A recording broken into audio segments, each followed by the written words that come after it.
Hi friends, Vijay அவர்கள் கரூரில் பேசின அந்த ஸ்பீச்சுக்கு அவரோட ஃப்ரெண்டு சஞ்சீவ் அவர்கள் செம்மையாக சப்போர்ட் பண்ணி செம்ம என்கரேஜிங் பண்ணி அந்த வீடியோவை செம்மையாக ஷேர் பண்ணிட்டு வராரு. ஏன்னா விஜய் அவர்கள் கரூரில் அப்படி ஒரு தரமான ஸ்பீச்சை கொடுத்துருக்காரு. கரூர் கூட்ட நெரிசலில் உயிரிழந்த 41 குடும்பங்களில் 31 பேருக்கு கருணை அடிப்படையில் அரசு பணிக்கான ஆணையை வழங்கியிருக்காரு முதலமைச்சர் விஜய். அந்த அரசு வேலைக்கான அடிப்படை கல்வி தகுதி இல்லாததால் ஒருவருக்கு ரூபாய் 10 லட்சம் கருணை தொகையும் கொடுக்குறாரு. அண்ட் இதுவும் செம்ம ஹைலைட்டான விஷயம் தான். அண்ட் இது மட்டும் இல்லாமல் மக்களே, நான் உங்களை கேட்கிறேன், அன்னைக்கு அந்த அளவுக்கு கூட்டம் இருந்தது, அதுக்கு எந்த மாதிரி போலீஸ் பாதுகாப்பு கொடுத்தாங்களா? இந்த இடத்த எடுத்துக்க சொல்லி நாங்கள் தான் சொன்னோம்னு ஒரு போலீஸ் அதிகாரி பேட்டி கொடுக்குறாரு. அதுக்கு என்ன அர்த்தம்? இவ்வளவு வலி, இவ்வளவு காயங்களை கொடுத்துட்டு நம்ம மேலே பழிய போட்டுட்டு அதில் ஒரு அரசியல் ஆதாயம் தேடுறீங்களே.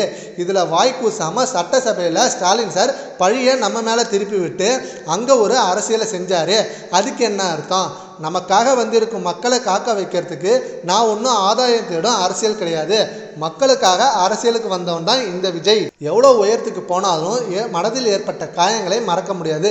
நிறைய வலிகள், காயங்களை தாண்டி தான் வந்திருக்கிறேன். என் வாழ்வில் அதிக வலி, காயம் கொடுத்தது கரூர் சம்பவம் தான்.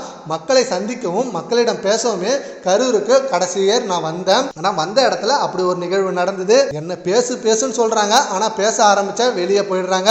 பார்ட்டி ஃபண்டு அப்படின்னு சொன்ன உடனே சட்டப்பேரவையிலிருந்து ஓடிட்டாங்க.